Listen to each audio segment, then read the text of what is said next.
Туугандар, мына сиздер үчүн дагы бир экономичный машина сатууга келип калды, достор. Такси кыла тургандагы машина деп койсо болот. Suzuki сатууга келди. Чыгарылган жылы 2004 1.3 механикада. Баасы 260 миң сурап атат. Дагы бир аз кеми болот экен, туугандар. Бир аз эле дейт. Мен мындай бир серия карадым, достор. Вроде что-то родной краскада машиначы, бир шпаклевка бир жеринде жок. Мына көрүнүп эле турат. Мына жактан да бир серия текшердик. Чириги жок экен. Чаң кирбейт, мотор, коробка мощный. Түтөбөйт, туугандар. Кыргыз учетто документ жагынан так экен, достор.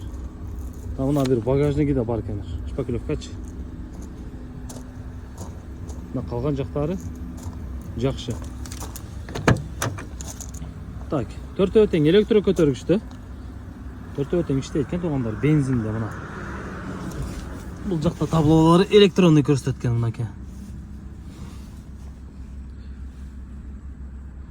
Мына достор, лобоюнда трещинасы бар экен. Suzuki издегендер болсо, карап көрүңүздөр. Бирок мына стойкалары, лонжерон, казандар таза экен. Удар болгон эмес. Байланыш номерлери 755 менен 10 61 06 номерине байланышыңыздар, дареги Баткенде болот.